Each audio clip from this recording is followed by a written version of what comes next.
नारे रे नारे नारे रे नारे रे नारे नारे नारे नारे नारे नारे रे नारे नारे नारे नारे ना दूसे लड़ी घुंगरे में दूसे ना दूसे लड़ी ना दूसे लड़ी सोनिया बनी दूसे.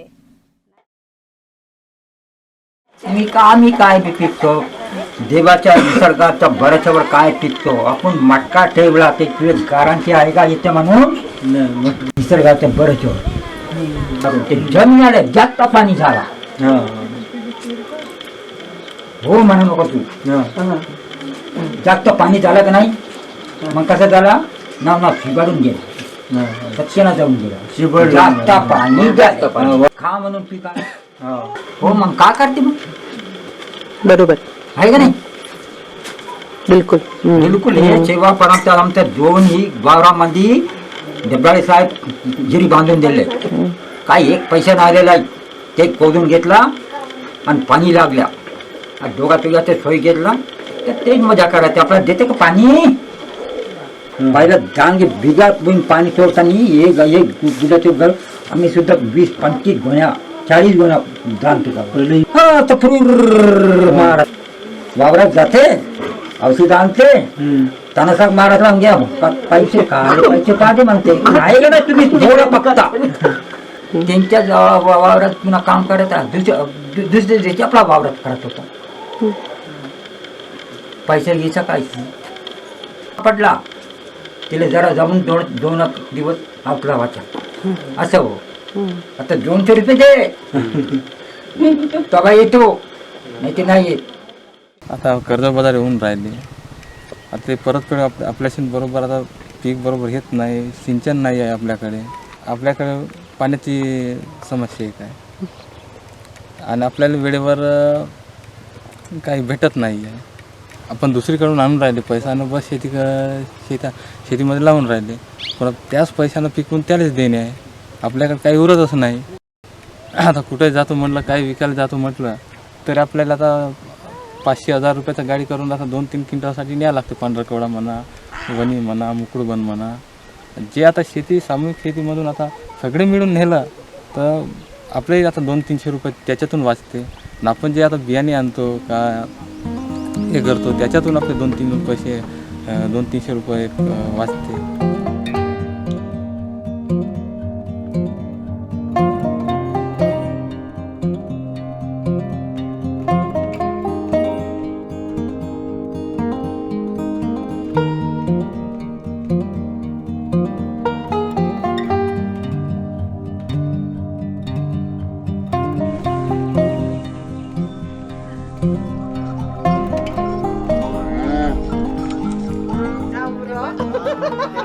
जुलाई को आया था आपके ग्राम में, याद है आपको?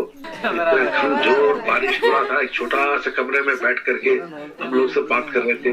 जो किसान जो है वो काम करते हैं और हमारे लिए अनाज पैदा करते हैं, वो इतने गरीबी से कैसे क्यों जूझ रहे हैं? वो हिंदुस्तान में कहते हैं कि किसान का जो एवरेज होल्डिंग है, जो जमीन है, वो करीब 2.5 एकड़ से कम हो गया. अभी आपको हमने कहा कि आप सारे जमीन आपके जो है इकट्ठा कर लो, इसको लैंड पूलिंग बोलते हैं अंग्रेजी में. उससे क्या होता है कि आपको जो है एक बहुत बड़ा किसान का जमीन के माफी हो जाता है. लोग पानी एक कॉमन चीज है जो कुदरती देती है, भगवान देता है. उस चीज को हम बांट करके मिल के बांट करके अगर करेंगे उसमें सबका फायदा होगा.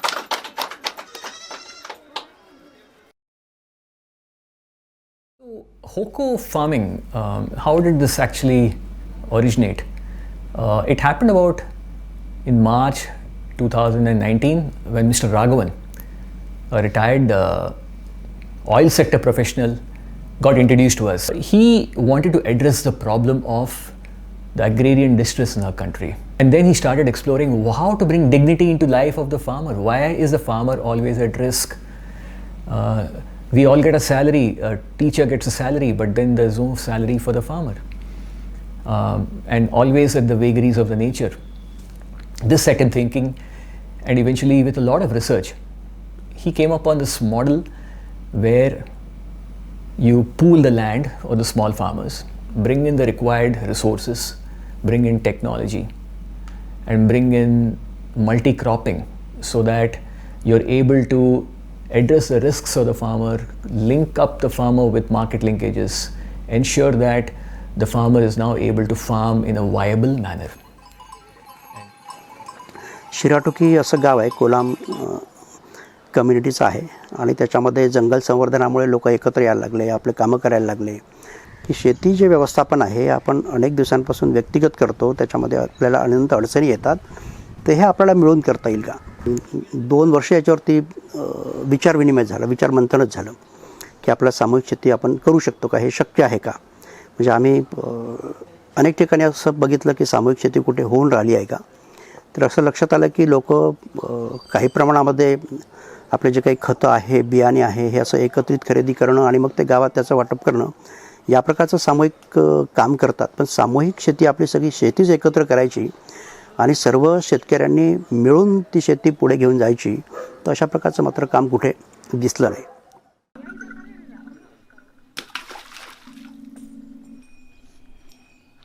जो स्थिति है वह यह है कि जो भी लैंड है वहाँ छोटे छोटे मार्जिनल फार्मर में बटी हुई है और करीबन 4 कुएं हैं जहाँ से ये लोग अभी इरिगेशन कर रहे हैं.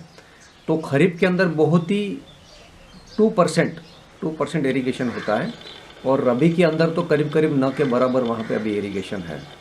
अब होको फार्मिंग में जब हम नेचुरल फार्मिंग को अडॉप्ट करने की बात कर रहे थे तो उसके साथ में पानी का महत्व बढ़ जाता है, क्योंकि होको फार्मिंग में जब तक हमारा क्षेत्र डबल नहीं होएगा इरिगेशन का, जैसा कि मान लो कि भाई हमारे जैसा 100 हेक्टर का खरीफ का क्षेत्र है तो कम से कम 50 हेक्टर में हम लोग सेकंड क्रॉप लेना चाहिए. इतनी पानी की अगर सुविधा नहीं रहेंगी तो इसका जो इकोनॉमी है वो इतना अच्छा नहीं बैठ पाएगा और वो एक रिप्लिकेबल मॉडल नहीं बन पाएगा. हमारा कलेक्टिव फार्मिंग का 230 हेक्टर का यहाँ एरिया है.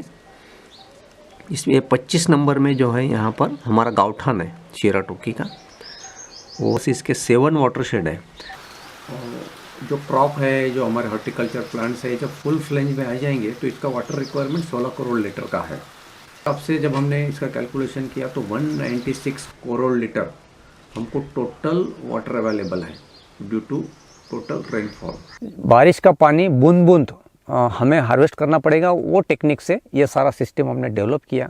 इसके तहत करीबन 200 हेक्टर में फार्म बंडिंग का काम हुआ, 20 रिचार्ज पिट बने और 3 हमने कम्युनिटी वेल का प्लानिंग किया, जिसके तहत ये जो कुछ हमारा 100 हेक्टर है उसमें इरिगेशन की व्यवस्था होगी 3 वेल से. और उसको सपोर्टिंग के लिए ग्राउंड वाटर एनहांसमेंट के लिए हमने 7 फार्म पॉइंट बनाए. फार्म पॉइंट के अंदर करीबन 20 लाख लीटर का कैपेसिटी का एक स्टोरेज है. पिकाची निवड करताना सगळ्यात चॅलेंजिंग होतं की अशा जमिनीत कोणती पिकं किती प्रमाणात किंवा किती प्रोडक्टिव्ह येऊ शकतात.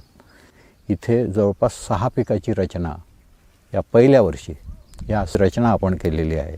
तर एकतर साधारणतः कापूस नेहमी घेतात, पण कापूस हा हायब्रिड किंवा बीटी हाच असतो. आपण त्याच्याऐवजी आपण हा देसी कापूस आणलेला आहे इथे. त्याच्यासोबत कापसासोबत आंतरपीक आपण तुरीचं घेतलेलं आहे इथे.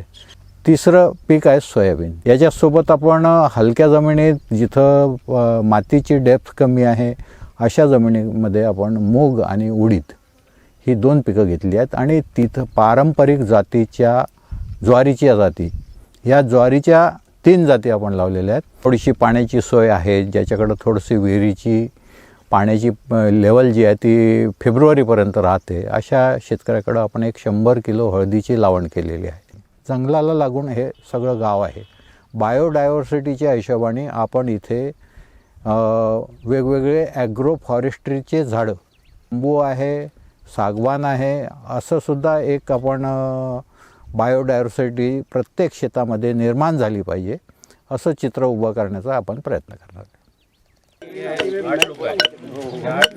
अर्क म्हणजे काय, 10 पानाचा काढलेला अर्क. आपण जी पद्धती वापरतोय ती नैसर्गिक शेतीमध्ये हे कसं येऊ शकते. याच्यामध्ये आपण रासायनिक खताचा वापर बिलकुल करणार नाही आहे. याच्यात आपण रासायनिक कीटकनाशकाचा वापर करणार नाही आहे. आपण याच्यामध्ये बीजामृत, जीवामृत, दशपर्णी अर्क, सप्तधान्य अंकुर अशा ज्या निविष्ठा आहेत ह्या शेतकऱ्यांनी आपल्याच गावात तयार करायचे आहेत आणि ह्या गावात तयार केलेल्या संसाधनांनी निविष्ठांनी आपलं शेत समृद्ध करायचं आहे. पाणी किती घ्यायचं आहे? 100 लिटर घ्यायचं आहे. गोमूत्र आपण 10 लिटर घेतो ना. बाहेरून विकत खत, युरिया वगैरे जे देतो आहे हे सगळे घटक जे आहेत त्या गोमूत्रामध्ये. तिसरा जो घटक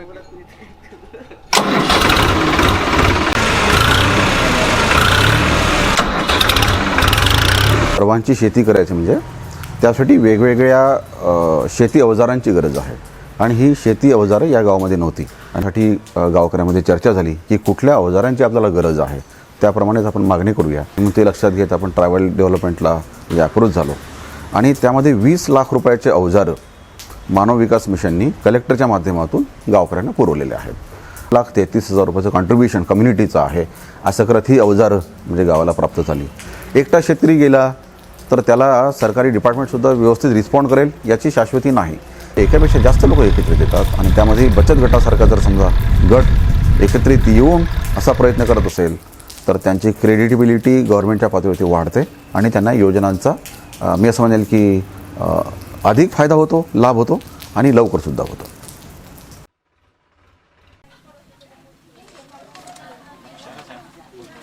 होको फार्मिंगमध्ये आपण हे बघितलं की जे शेतकरी या प्रयोगामध्ये आहेत त्या शेतकऱ्यांची आर्थिक व्यवस्थासुद्धा झाली पाहिजे. आर्थिक व्यवस्था यासाठी म्हणजे या अर्थाने की दररोज शेतामध्ये ते काम करतील त्या कामाचा मोबदला त्यांना मिळणं गरजेचं आहे. आणि म्हणून मग मजुरीचा एक दर ठरवण्यात आला. काम कुठलेही असो आणि महिला पुरुष कुठलाही भेद न करता 200 रुपये रोज याप्रमाणे 200 रुपये रोजाप्रमाणे हे मजुरी दिल्या जाईल. शिराटोकी समृद्धी फार्मर्स प्रोड्युसर कंपनी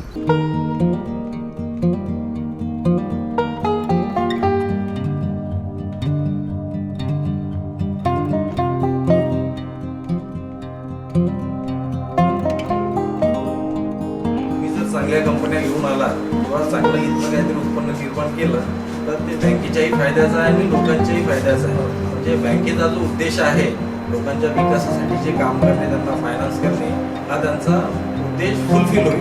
त्यासाठी तुमची कंपनी जी तुम्ही स्थापन केली ही फार गौरवास्पद आहे. खूप छान केलं तुम्ही. आमच्याकडे अकाउंट काढलं ते आम्ही आभारी आहोत.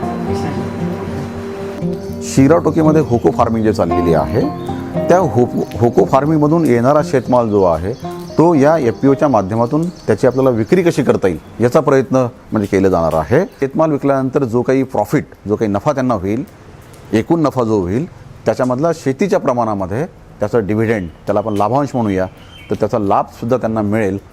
अनेक शेतकऱ्यांकडे पॅन कार्ड नव्हते, त्याच्यानंतर बँकेचे अकाउंट आहे पण डॉर्मेंट झालेले आहेत. 7/12चा उतारा आहे पण त्यामध्ये 7/12च्या उतारामध्ये माझं नेमकं नाव आहे की नाही हे सुद्धा शेतकऱ्यांना माहिती नव्हतं. आणि ही सर्व प्रक्रिया करण्यामध्ये शेतकरी सोबत होते. त्यांचंसुद्धा लर्निंग झालं पाहिजे, त्यांचंसुद्धा एम्पॉवरमेंट झालं पाहिजे. त्यांनासुद्धा आपण तहसील ऑफिस असेल, पंचायत समिती असेल, कृषी विभाग असेल, बँक असेल, तिथे नेऊन आपण त्यांच्याकडनंच ते करून घेतलं.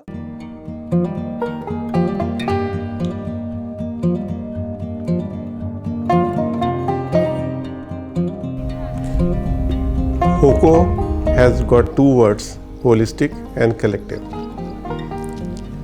First part is holistic, when we connect all the four major problem statements together and solve them together.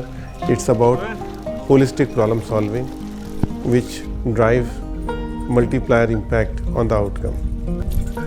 Second word is collective, where people, social communities come together. We are seeing the outcome of 40 people coming on the farm every day, and they are working with the joy of farming, joy of learning every day. I can relate this model to Gandhiji model of Hind Swaraj, where empowerment is given to the community. They aspire for it.